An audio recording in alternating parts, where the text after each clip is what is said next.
Ernesto Kaiser, ¿qué tal, maestro? Buenos días. Muy buenos días. Me río, cariño, me río de Alfonso Armada. 7 años de cárcel, se ha ido a su paso de Galicia y el tío jamás ha dicho una palabra. Jamás. Ernesto, vamos a ver, muy importante. Los audios que estamos conociendo del rey emérito Juan Carlos I. Tú que has escrito y has investigado mucho sobre la materia. Y luego nos vas a contar también, porque dices que es muy serio lo que se viene en torno a la esposa del presidente del gobierno. Pero previamente, ¿qué te parece, cómo queda la monarquía en España al oír lo que estamos oyendo de Juan Carlos I de Borbón en esa actitud con Bárbara Rey durante tanto tiempo y con esos audios? ¿Cómo te quedas? ¿Qué imagen queda? Lo que esto confirma, esto confirma que, digamos, Juan Carlos es un arma de destrucción masiva de la monarquía, pero no como se trataba de presentar en los últimos años a raíz de la historia de Corinna Suzanne-Wittgenstein, sino que esto empieza prácticamente con su reinado. Esto es lo llamativo de todo. Es decir, que en un momento hubiera una degeneración, digamos, un desarrollo degenerativo de Juan Carlos I, bueno, podría ser. Pero el problema es que esto empieza en los años donde la transición está empezando. Por lo tanto, esto a mí me recuerda una cosa que me dijo Oscar Alzaga en una entrevista que le hice, que ahora he reactualizado, y que le hice para un programa sobre Juan Carlos I y Corina Susanne Wittgenstein, a raíz de mi libro, El Rey al Desnudo, para la televisión alemana. Me recuerda esto que dijo Alzaga en el sentido de que cuando ellos empezaron a tener contacto en el año 75, 76, después de la muerte de Franco, con Juan Carlos I, se llevaron una gran sorpresa porque el grupo de constitucionalistas, el grupo de, digamos, de demócratas que quería impulsar una democracia moderna en España. Alfaga era de la democracia cristiana y había tenido contactos en Italia, había trabajado sobre la ley de divorcio que se iba a importar en España. Y entonces él me dijo, claro, dice, cuando nos vimos con él, bueno, pues estábamos pensando en una figura democrática. Pero claro, en la reunión empezó a saludar a la gente y decirle, bueno, nos vemos en la próxima cacería, o hombre, saludos a tu mujer. Y claro, nos vimos a un personaje de una frivolidad que no tenía nada que ver con lo que nosotros esperábamos. Y a partir de ahí, nuestro contacto con él se rompió. Él no jugó ningún papel. Eso cuenta Alzaga en la entrevista que yo he reactualizado estos días y que se publicó en el periódico de Cataluña y que es una entrevista que en mi opinión es muy interesante porque habla del golpe de Estado, dice que el golpe de Estado no fue tal golpe, que el Landelino Lavilla, con quien él trabajaba, que era el presidente del Congreso, Ya, es que te quiero preguntar y por esto, Ernesto. Vamos a ver, te quiero preguntar, porque de entrada yo creo que es importante tener en cuenta que es que Juan Carlos I fue formado por Franco y los franquistas y tenía unos tics que claramente se muestran ahí. Luego te voy a preguntar si efectivamente el tío se da a la vidorra, nada más morir Franco, se da a la vidorra, no a estar en la política. Pero ahora lo que decías tú, el golpe de Estado, efectivamente, muy importante. El golpe de Estado, después de haber oído a Juan Carlos I, vanagloriarse con Bárbara Rey del silencio de Armada, que fue uno de los cabecillas del golpe. Juan Carlos I estaba detrás de lo ocurrido en el golpe del 23F, según tus informaciones, Ernesto. bueno, la versión que me ha dado Alzaga, que fue una versión de motu propio, yo le pregunté, pero fue una versión de motu propio, es esta historia que es un día antes de consumarse el 23F, es decir, el 22F de 1981, pues el rey personalmente llama a Landelino Lavilla, que era el presidente del Congreso de los Diputados. Y Landelino Lavilla se había ausentado porque había ido al servicio y en ese momento le atendió el secretario de Landelino Lavilla. Y habló con el rey, le explicó que no lo podía atender y que ya le llamaría. Efectivamente, Landelino devolvió la llamada y unos días más tarde bueno, ocurrió lo del golpe y cuando Alzaga le preguntó, oye, pero y esa llamada al rey que le atendió? tal persona y que tú no estabas. Ah, no, es que me dijo que él tenía informaciones de la trama que estaba desarrollándose, que había tenido algún contacto, que le informaba y todo esto. Entonces, claro, esto, si te lo dice cualquiera, pero es Óscar Alzaga, es uno de los padres de la Constitución. Es un ¿no? hombre liberal, un hombre que vive, que tiene todavía una actividad intelectual. No es una momia, Alzaga no es una momia, O sea, y que es un sabía hombre. que el rey sabía antes de que se produjera lo que se produjo. Sabía antes del Exactamente, 23F que se iba a producir el exactamente. Y 23F. que el Adelino Lavilla, evidentemente, pues no le había dado importancia, en fin. Eh, Pues igual era para dársela, ¿eh? Igual era para dársela. Pero Alzaga sostiene que eso no fue un golpe, que hubo un guión y que ese guión, de alguna manera, pues pretendía realzar la figura democrática, el heroísmo democrático de Juan Carlos I. O sea, que querían preparar una especie de golpe que pareciera Y un teatro, y que apareciera Juan Carlos como frenándolo. un teatro.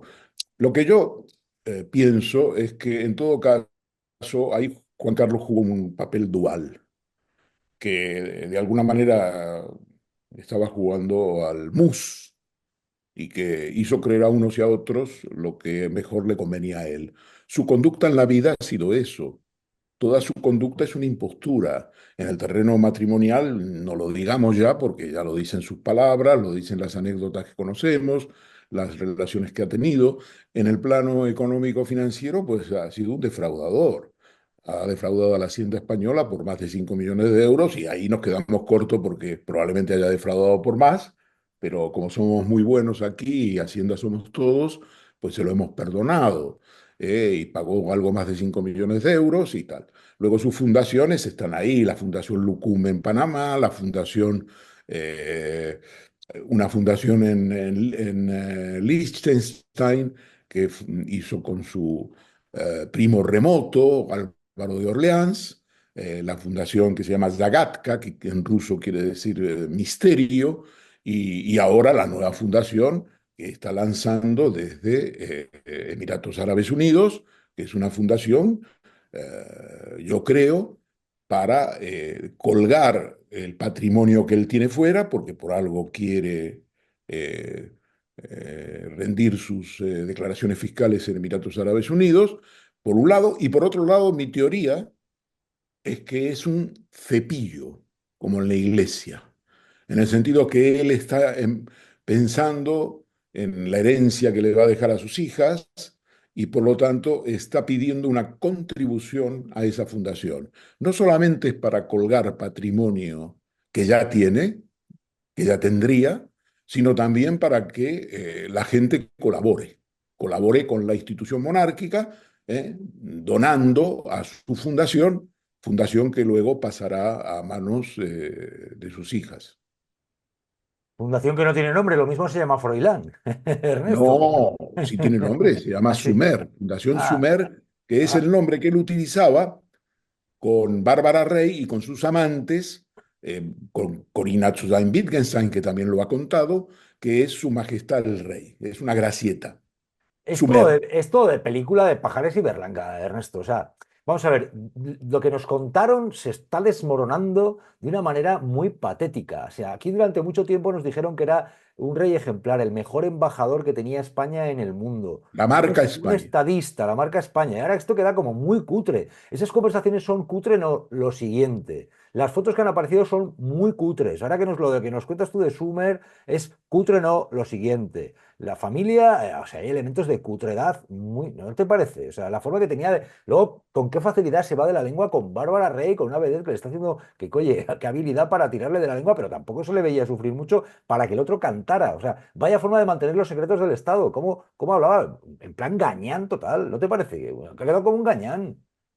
Bueno, pero yo creo que eso refleja quién era. Él era así, él es así, sigue siendo así y sigue siendo así. Fíjate que cuando, Pero así como, para ti como. O sea, bueno, una persona de un nivel de cultura muy elemental, una persona que ha sido educada, evidentemente, y cuyos fondos han sido muy importantes, que sabe idiomas, pero desde el punto de vista de su madurez, es una madurez muy limitada, es un inmaduro total.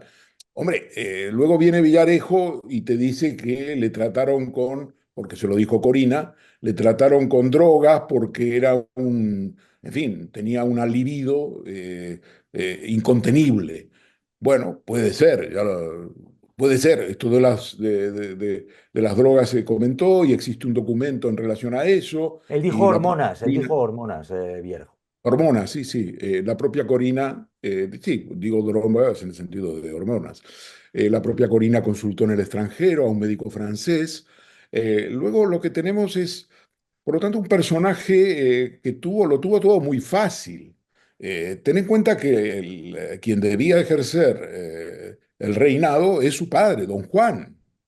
Y don Juan lo veta Franco, lo veta Franco porque don Juan fue blando con la guerra civil. A pesar de que aportó dinero, ¿eh? Sin embargo, digamos, tenía una postura más crítica con la dictadura y Franco, digamos, lo crucificó y decidió que el heredero sería su hijo, a quien evidentemente se le podría formar, porque a don Juan no se le iba a formar, obviamente.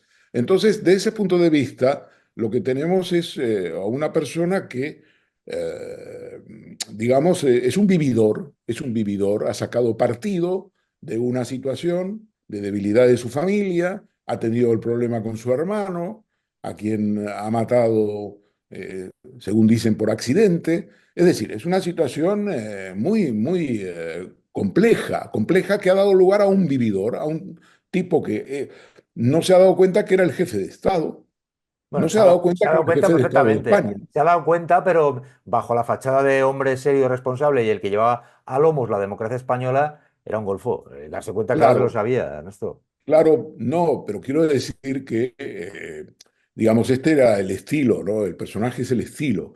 El problema que hay es que todo esto, que todos conocían, los grandes políticos españoles, entre comillas, ahora les deja todo esto con el culo al aire. Porque claro, ellos son los cómplices. Son los cómplices en haber tapado todo esto y en haber dicho que en fin, el juancarlismo, crearon la corriente del juancarlismo, el PSOE era juancarlista, pero no era republicano, digamos, era de una especie de republicanismo juancarlista, no era monárquico, pero era juancarlista. Todo esto lo crearon y lo desarrollaron. Aznar, en cambio, tuvo muy malas relaciones con él. ¿Por qué? Porque para Aznar él era un personaje que pactaba y tenía una empatía con Felipe González. Y esto para Aznar en aquella época, en fin, era, digamos, era una cosa inconcebible. Ahora no, ahora Aznar y González son uña y carne. Quiero decir uña y carne, no es que se vean a menudo, pero se ven y cuando se ven coinciden y tal. Lo mismo que Rajoy con Felipe González recientemente en La Toja, no diciendo tonterías. Pero digamos que Sí, en aquel tiempo Aznar estaba celosón porque el rey había estado comodísimo con Felipe González, porque Felipe González le dejó hacer y deshacer lo que le dio la gana, y Felipe González gobernó y le durante mucho tiempo en cubría. España y le cubría, le cubrió. Y le cubría cuando no se firmaban decretos porque él estaba en el extranjero, en fin, se lo arreglaban y se lo apañaban. Y el rey se sentía muy cómodo con Felipe González porque, bueno, Felipe González era finalmente el secretario general del Partido Socialista. Daba una idea de que el rey sabía cómo entenderse muy bien con la izquierda, digamos, para decirlo de manera en trazos gruesos. Y eso le Bueno, iba pero muy vamos, que bien. Aznar acabó tragando también. Digamos que Juan Carlos ha dejado con el culo al aire al bipartidismo, ¿o a quién? O a los Sí, presidentes o a sí, quién? sí, sobre todo al bipartidismo, obviamente al bipartidismo, es decir, al PP y al PSOE, al PP.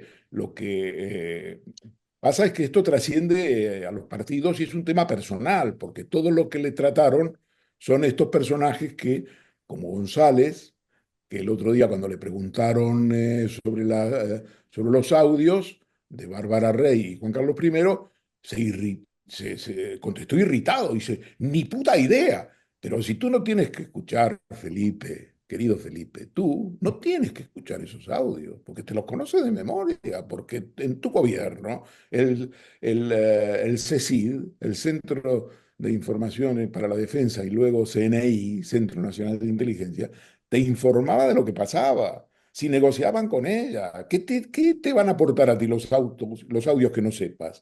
Entonces, claro, dices, ¿miente o dice la verdad, Felipe? Miente, mienten en el ¿Miente sentido quién? de que conocen muy bien ¿Quién lo miente? que pasaba, conoció muy bien lo que pasaba, se negoció, extorsionó Bárbara Rey en su día para que, digamos, con su silencio se le hicieran algunos pagos, el CNI lo arregló fuera de España y en ese sentido, pues, en ese sentido, Felipe González es, digamos, está más cerca de la parte sucia, porque durante su gobierno eso se trató. Aznar, en cambio, ya le viene lejos, porque allá Aznar llega en el 96 y por tanto ya es más lejos. Pero es evidente que todos ellos se sienten concernidos, se sienten irritados, la figura del rey les irrita,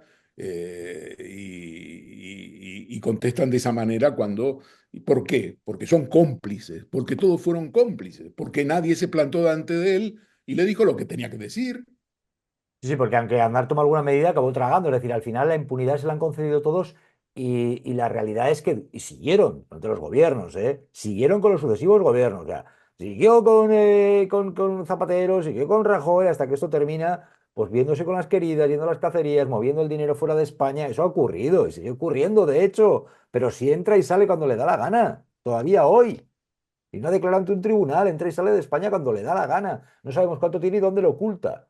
Pero sí me parece interesante lo que dices tú de la complicidad, claro. Esto deja al descubierto y deberían rendir cuentas quizás ante los españoles los que son cómplices por haberle permitido todo esto durante tanto tiempo mientras nos decían que era modélico y era la piedra angular del sistema. Los cómplices que encubrieron a Juan Carlos I, que nos crearon la fábula del gran héroe del 23F y que ocultaron y ayudaron a tapar todas las miserias de Juan Carlos I.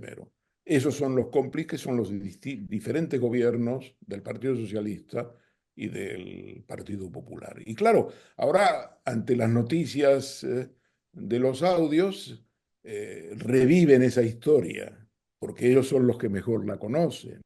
Reviven esa historia y luego pues han tapado todo lo que hemos vivido respecto de Corina, han atacado a Corina como la corruptora, cuando realmente el corruptor era él, los 8 millones de dólares los recibió él en Arabia Saudí, 8 millones de dólares que no eran moco de pavo, como se suele decir vulgarmente, eran Ah, de hecho, ahora si te 64,8 fijas, millones de euros. intentan también 64 ahora millones colocar de en el euros. foco a Bárbara Rey. Vamos a la pasta, porque me estás hablando de lo de Corina. Te puedo dar unas cifras que tú hayas podido estimar o que hayan aparecido publicadas. Lo que pasó, lo que pasó con esto de Corina, ¿de qué dinero estamos hablando? ¿Y cuánto dinero se ha cuantificado que puede tener el emérito por ahí? Bueno, las cifras realmente no merecen la pena porque son cifras que ha dado Forbes, que ha dado el New York Times, son cifras donde mezclan propiedades digamos, del patrimonio del Estado con su propio patrimonio personal. Por lo tanto, no entremos en esa demagogia que no O sea, que tenemos pruebas, son no tenemos. estimaciones complicadas de demostrar, ¿no? Son Exactamente. Luego estimaciones. está toda su historia con el petróleo, donde hay acusaciones de gente importante en su día, de que él cobraba a través de Manolo Prado y Colón de Carvajal Que ya está muerto. digamos, un tanto por ciento de los barriles que se vendían a España, que Franco le había autorizado. Todo eso yo no lo puedo sostener mirándote a los ojos porque yo eso no he podido construir en torno a eso y no lo he incluido ni siquiera en mi libro. Yo hice una historia sobre el fraude de Juan Carlos I. Los 8 millones de dólares, los 64,8 millones de euros que él recibe, eh, perdón, los 100 millones de dólares, me estoy quedando corto, 100 millones de dólares, 64,8 millones de euros, que él recibió del Ministerio de Finanzas de Arabia Saudí por orden directa del rey saudí, a través de una relación que se gestó a lo largo de muchos años, ¿no? Yo en mi libro llamo a Juan Carlos I Juan Carlos de Arabia, eh, de alguna manera en evocación de Lorenz de Arabia, ¿no? Por lo tanto, no tiene demasiado sentido que pongamos cifras que no vamos a poder desarrollar ni profundizar. Bastante es lo que ya sabemos, el tren de vida que llevaba, las donaciones que recibía de empresarios, las donaciones que recibió para pagar a Hacienda. ¿Por qué le donaron los empresarios dinero a fondo perdido? ¿Por qué? ¿Por qué favores les hizo? Todo el intento de aliarse con un personaje como Krause, el mexicano, el magnate mexicano, que entonces estaba en Rusia, en el año 2010, en Rusia representaba al banco Goldman Sachs y tenía la cuenta de la petrolera rusa que quería comprar Repsol, que quería comprar Repsol. Y entonces, en ese momento, pues, Corina también era asesora de Sanginés Krause, así se llamaba, y intentaban efectivamente hacer esa operación porque era una operación de muchísimo dinero. Y el rey Juan Carlos intervino en esa operación, habló con Zapatero, favoreció públicamente esa operación, está contada en mi libro, es una de las grandes operaciones que fracasó, pero en las cuales el rey se desmelenó porque ahí la pasta corría realmente como ríos. Mucho dinero había en juego. Eso fracasó, pero él intervino. Lo importante no es que fracasó, sino que él intervino. Él habló con Zapatero, hizo llegar al ministro de Industria, Miguel Sebastián, sus preferencias. Hubo una pelea interna a raíz de, del intento de la petrolera rusa de comprar Repsol y una crisis dentro del gobierno, una mini crisis dentro del gobierno.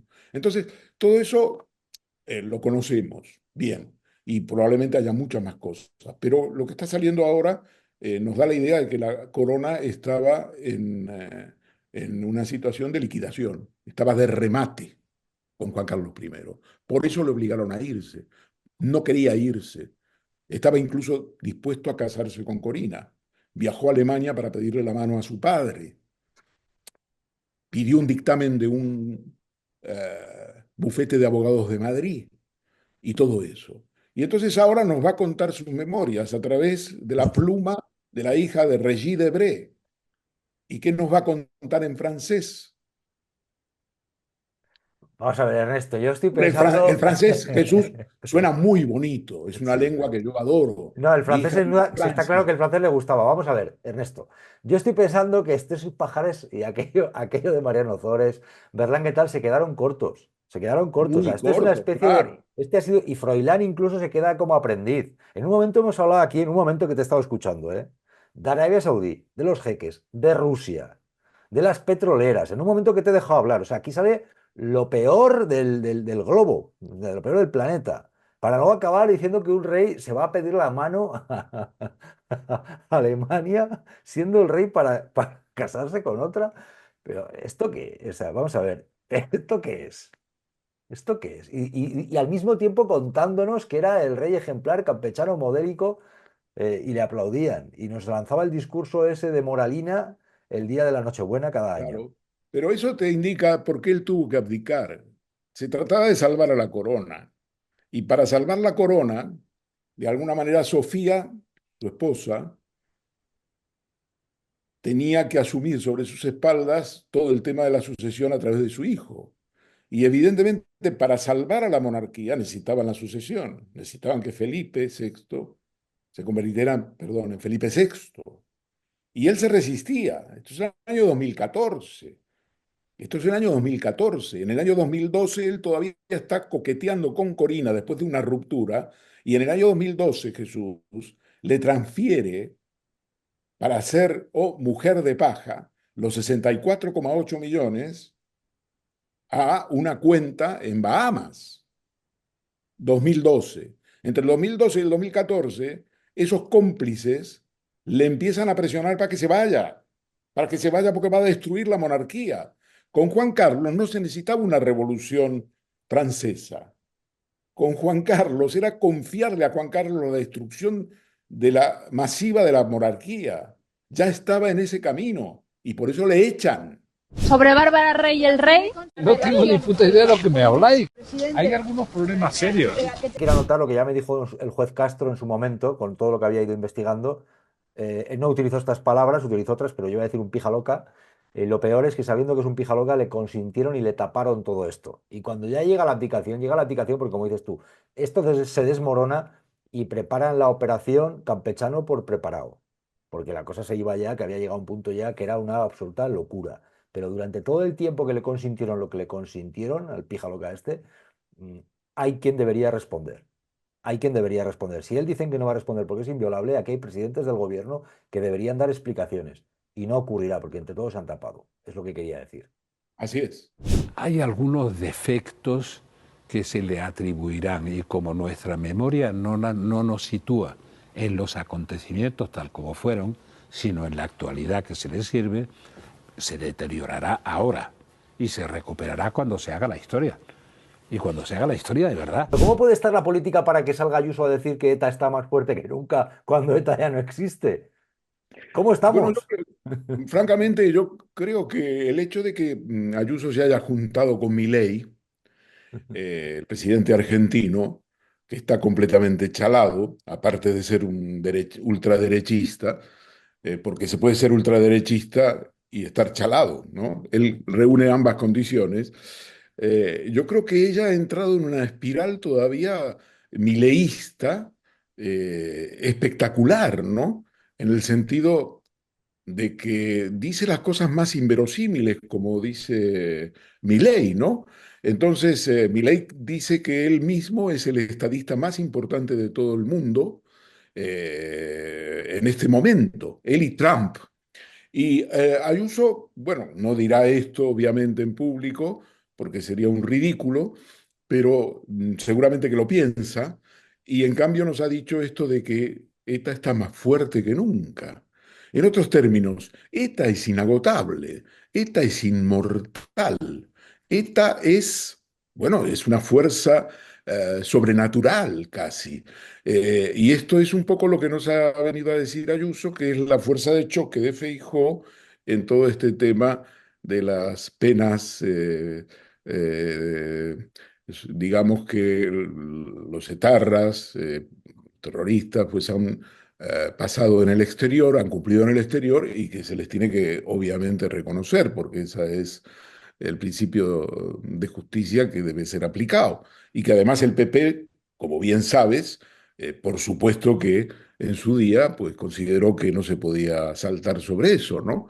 Y entonces ahora nos vienen a contar de que este cambio, que ya digo que el PP tuvo la iniciativa en su día, este cambio resulta que refleja una correlación de fuerzas en que ETA está más fuerte que nunca. Tanta ETA para tapar su propia incompetencia. Ustedes vienen a decir que no se enteraron, incluso van más allá, vienen a decir que ustedes es que no saben leer, ¿no? No saben leer una serie de enmiendas. Al final, todo vuelve, sobre todo la maldad vuelve. Y el eslogan malvado de que te vote Chapote les ha vuelto, porque al final los que han votado a Chapote son ustedes. Claro, lo que pasa es que vamos a ver, que habíamos visto al PP utilizar lo de ETA para determinadas polémicas y encima así compite con Vox. Eso no es nuevo, pero no quería dejar que quedara así como botando una pelota que me has dejado. ¿Ayuso se parece a Milei en lo de la chaladura o en lo de la extrema derecha, en las dos o en ninguna o en qué? Has hablado de chalá, Milei chalado y de ultraderecha. ¿En qué se parece entonces ahí a Claro, Ayuso? yo me refiero a la chaladura al estar en el limbo, ¿no? En una zona donde la cantidad de mentiras es sideral y puedes, digamos, y una situación en la cual no tienes freno. Es decir, tu pensamiento no tiene freno, patina.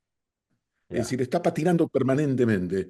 Y ella se ha convertido en una fuerza de choque de Feijó, eh, como, digamos, una fuerza de choque que dice las barbaridades más inverosímiles, que no tiene freno y que, digamos,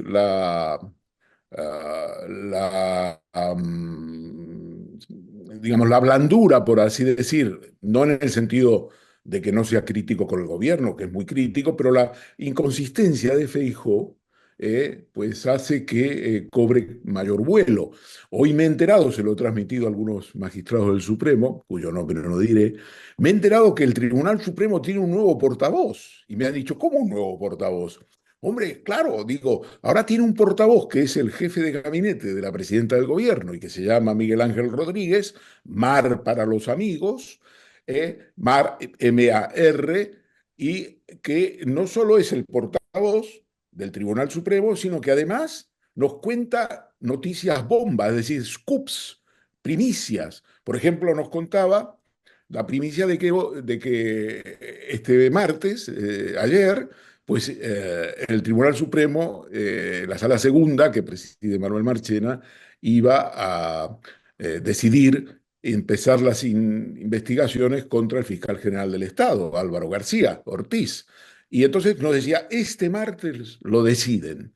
Claro, en el Supremo esto ha causado un rechazo, ya no te puedo decir las palabras que me han dicho sobre Miguel Ángel Rodríguez, cosa que yo no pedía, simplemente lo dije en tono de broma, oye, me he enterado hoy que tenéis un nuevo portavoz, pero la reacción ha sido Claro, lo que pasa es que tremenda. esto nos lo podemos tomar a broma, pero claro, que Miguel Ángel Rodríguez adelante lo que va a ocurrir en la justicia de España es preocupante. Lo cual, pero bueno, no sé, dime algo, una pista de lo que te han dicho en el Supremo de Miguel Ángel Rodríguez.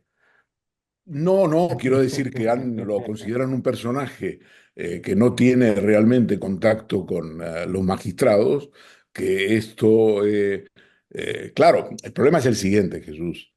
Eh, la posibilidad de que sienten en el banquillo, mejor dicho, que inicien diligencias contra Álvaro García Ortiz, lo hemos comentado aquí.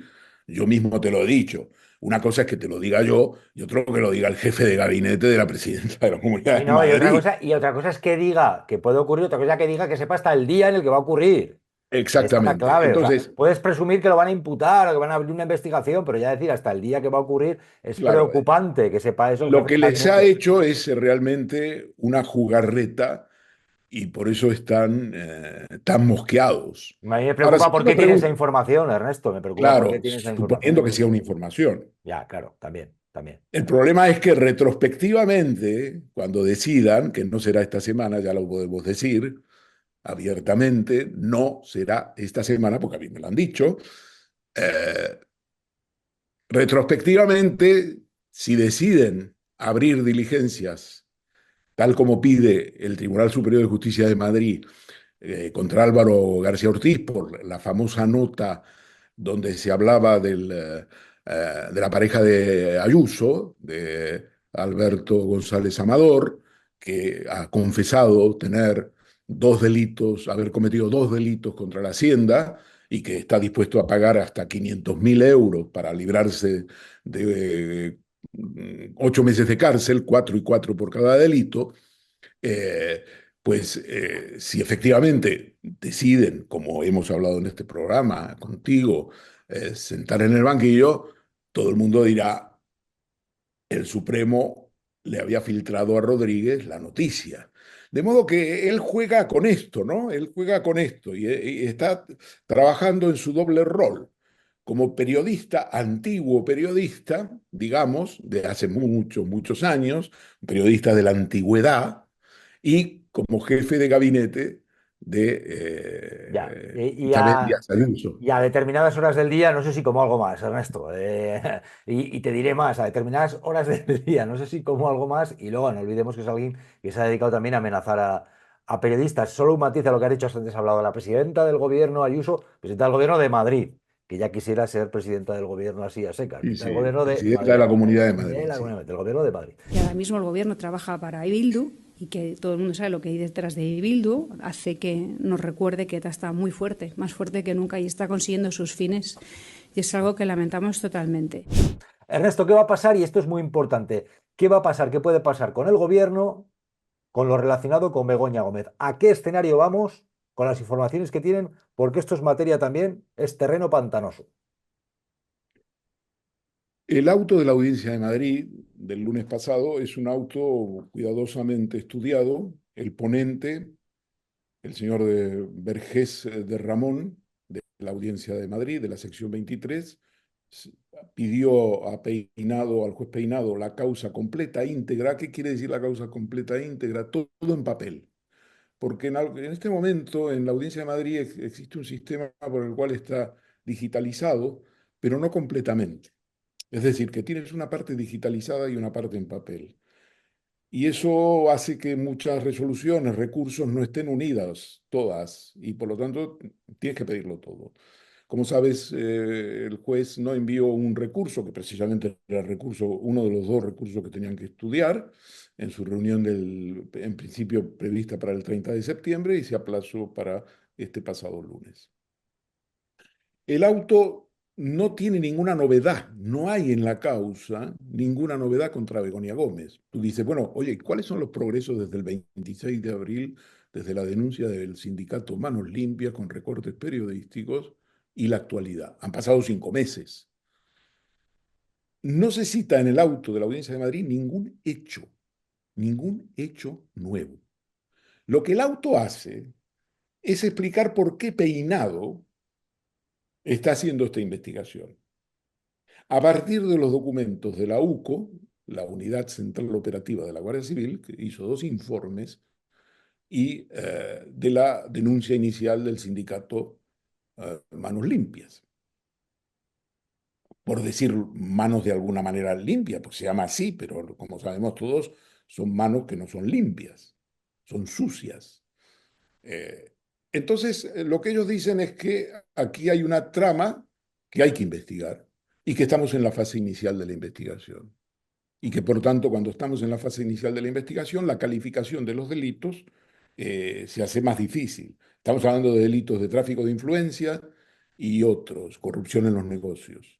Entonces, lo que tenemos aquí es una cúpula que, digamos, está podemos situarla en la cátedra que tenía Begoña Gómez en la Universidad Complutense, una cátedra que compartía dirección con el empresario Juan Carlos Barrabés.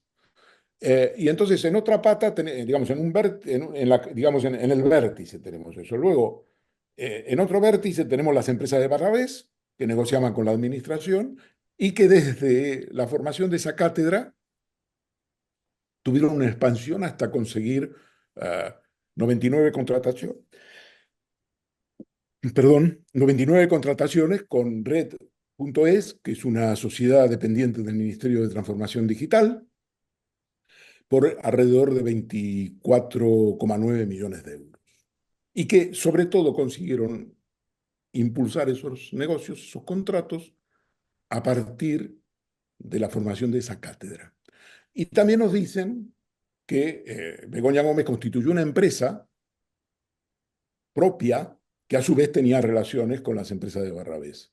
Y entonces ellos dicen, literalmente, no solo tenían una relación profesional, es decir, en el vértice, el máster, sino que también tenían una relación personal, de empresa a empresa. Bueno, tú dices, bueno, pero ¿y este esquema? ¿Qué es lo que está probado? Nada. Con esta resolución, desde luego, lo que parece claro es que se aproxima el archivo de esta causa. La audiencia estima sustancialmente los recursos presentados. La audiencia señala que hay una investigación prospectiva, genérica e imprecisa. El auto de los 3 jueces de la Audiencia de Madrid no se basan en hechos nuevos, porque es que no ha habido hechos nuevos que consten en la causa. Estamos hablando siempre de la denuncia inicial y del razonamiento por lo cual hay indicios contra Begoña Gómez de un posible tráfico de influencias y corrupción en los negocios. Quiero decir con esto, no es un reproche ni nada, digo que simplemente estamos en el plano todavía de una querella que está en sus fases iniciales y que desde el punto de vista probatorio o de indicios nuevos no los hay. Solamente que la Audiencia de Madrid está ratificando que existen bases para investigar. Si esa investigación va a llegar a, digamos, a plantear una posible acusación en juicio oral de Begoña Gómez, es algo que está por ver. Eso lo plantean así. Ahora, el problema que es el siguiente, sobre la situación política, la influencia del caso y ¿Qué perspectivas hay? Bueno, yo he de decirte que realmente te va a sorprender lo que te digo. A ver, La legislatura depende del juez Peinado. ¿Por qué? Porque mira, según la ley, la última ley procesal, los procedimientos penales, como este, en curso, tienen un año de vigencia al iniciarse las diligencias. Al cabo de ese año, pues hay que pedir, el juez tiene que pedir a sus superiores, por así decir, en este caso la Audiencia de Madrid, una prórroga de 6 meses, y se va prorrogando así. Desde luego, en muchísimos procedimientos, esas prórrogas son por años. Lo hemos visto en el caso del juez García Castellón, con sumarios que se arrastraban años y años y años, y esas prórrogas se concedían. Pero quiero decirte con esto que las diligencias empezaron el 26 de abril, en el caso de Begoña Gómez, y por lo tanto el año se cumple el 26 de abril de 2025. Quiere decirse que de aquí a abril del 2025 estamos garantizados con esta instrucción. ujú, ¿Esto a qué nos lleva? A que nos lleva a que toda la situación política va a depender de los indicios, de las pruebas que pueda aportar la investigación sobre el caso de Begoña Gómez que afecta al presidente del gobierno. Porque estamos hablando de un tráfico de influencias, y el tráfico de influencias teóricamente debería haber sido a través de Begoña Gómez, a través de su influencia sobre el presidente de gobierno. Esta es la construcción. Entonces, de aquí a abril del 2025 dependemos de Peinado.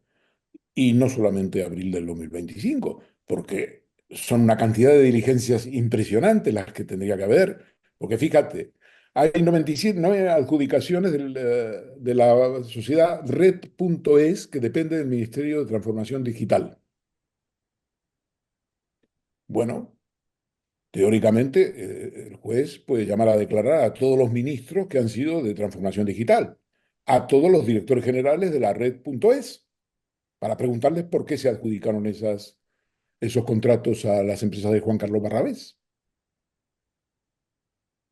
Begoña Gómez va a seguir sin declarar, sin prestarse a declarar.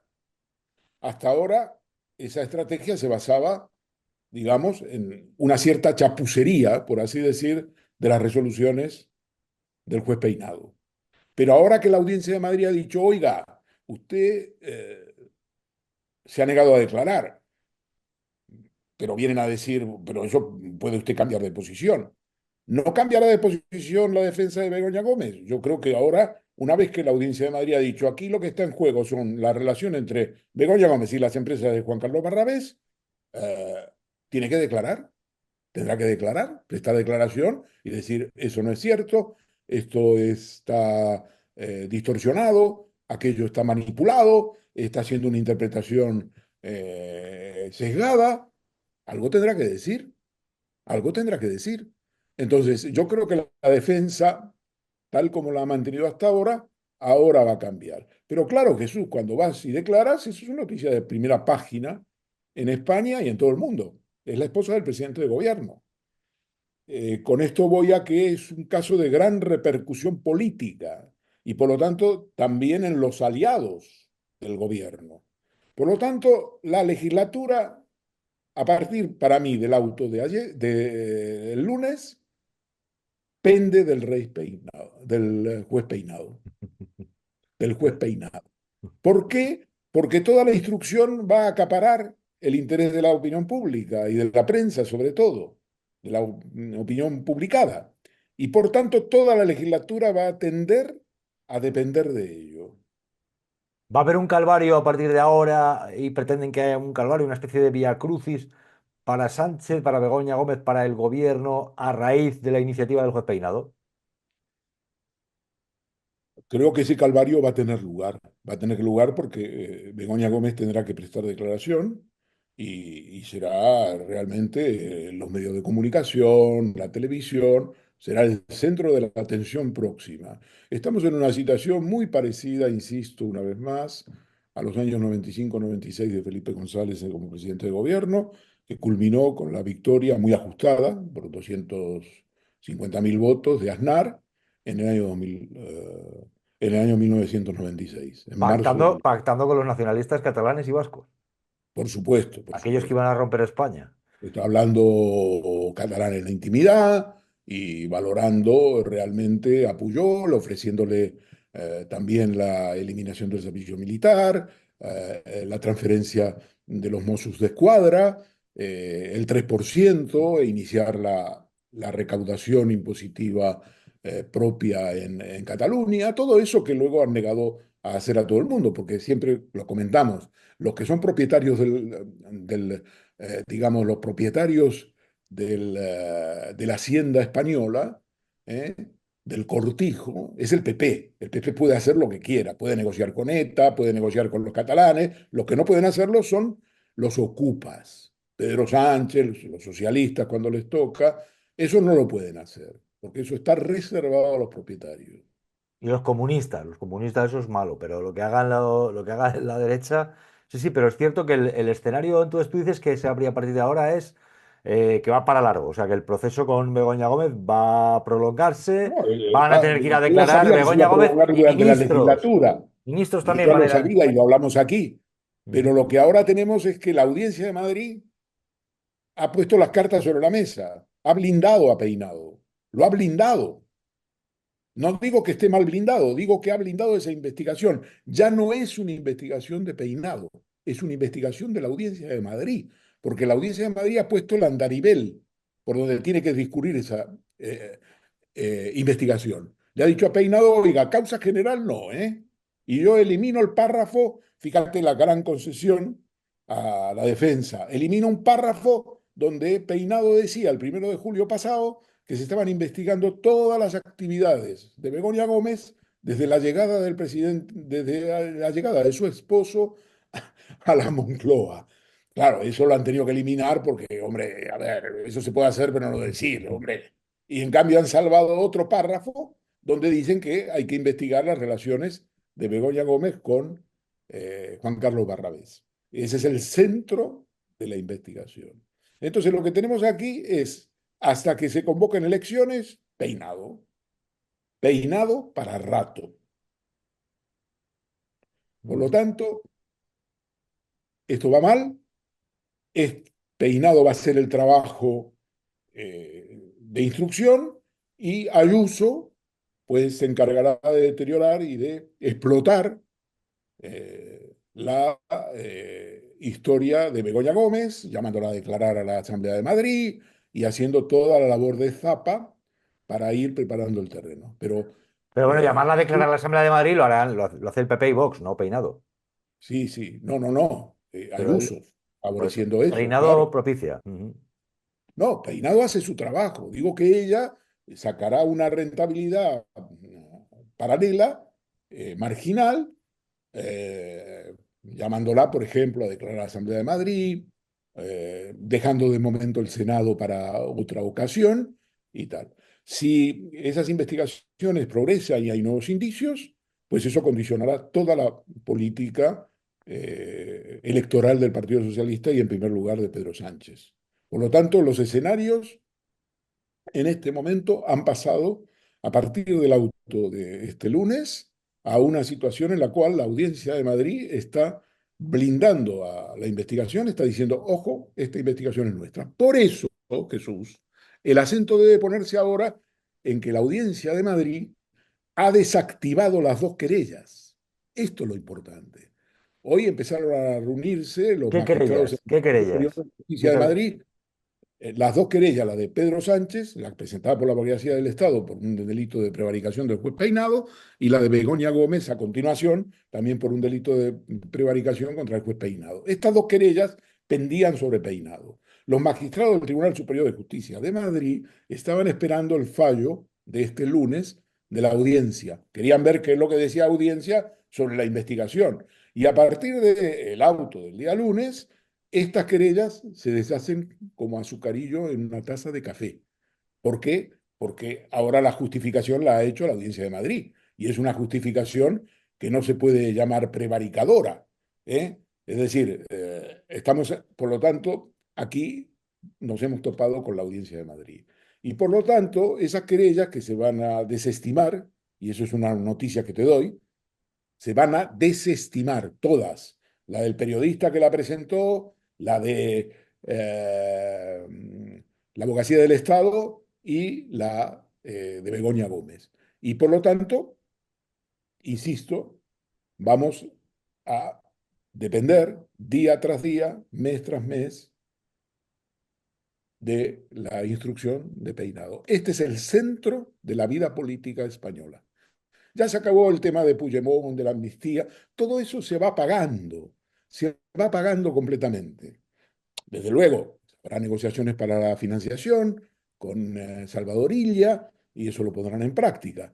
Pero aquí, la piedra que lleva Pedro Sánchez sobre su espalda, como Sísifo, es el caso Begoña Gómez.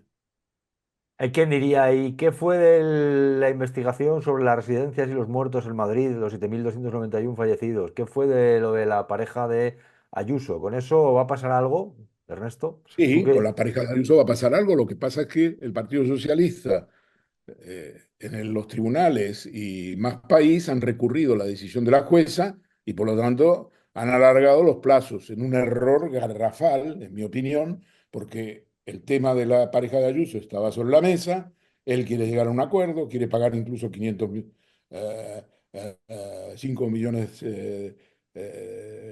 bueno, ya no recuerdo la Un cantidad, dinero. pero Quiere 500 pagar un mil dinero. euros ¿Para qué? 200.000 euros para Para salvarse de la reparación. cárcel y está dispuesto a hacer un pacto y eso estaba maduro y han decidido que no les que hay más delitos. Bueno, si hay más delitos, eso se beneficiará, no hay problema, es lo que le dice la jueza. La jueza ha dicho, eso se beneficiará, eso se ve y si hay más delitos, pues podemos ampliar en el curso de la instrucción. Y han dicho, y ahora han recurrido. Y entonces al recurrir paralizan todo eso. Y le han dejado el terreno, en fin, es un desastre total. Y con lo de las residencias, con todos los muertos que hay, esa Eso impunidad, no existe, ¿hay alguna jueza, por ejemplo, que está intentando investigar en alguna localidad de Madrid? Pero eso, ¿qué opciones ves? muy pocas. ¿Por qué? Bueno, porque no existe la voluntad. Cuando no se quiere investigar, no se investiga. Y cuando se quiere investigar, se investiga. Es así. Ese es el sistema judicial que tenemos. Eh, en fin, en este momento tenemos a un juez en Barcelona que está investigando al socio y amigo de Juan Carlos I, al señor Krause, por un tema el tema en una clínica que a este Stanquines Krause le recomendó al médico, que era un médico muy próximo a Juan Carlos I, que ha tratado a Juan Carlos I, y ahora ha sido llamado a declarar imputado por delitos el señor Sanginés Krause. Esperemos que venga a España. El caso de la clínica de rejuvenecimiento, ¿verdad? Los pagos que se hicieron, pues como suele ser habitual lo de Juan Carlos I, de una manera extraña. Vamos a dejarlo ahí y se está investigando, ¿verdad? Por Ernesto eso, Kaiser, pues vamos a estar muy atentos a lo que ocurre. Las claves que nos estás dejando aquí son muy importantes, muy decisivas para lo que puede ocurrir con este tema. Peinado se ha colocado en el centro de la escena. Será la estrella renovada, diaria, semanal, mensual y durante años de los medios de comunicación que quieren tumbar a Pedro Sánchez. Pero eso no quiere decir que pues, no pueda encontrar indicios, no podemos saberlo. De momento, los indicios que hay contra Begoña Gómez son los de la denuncia de manos limpias, que no son indicios donde ella personalmente haya participado en ninguna actividad delictiva, sino que tienen la apariencia de una posible actividad delictiva. Yo añadiré algo, en lo que siempre creo, y siempre puede haber sorpresas. No las descartes porque siempre Sí, surgen. sí. Por ejemplo, la que está preparando Netanyahu para que gane Trump en Estados Unidos.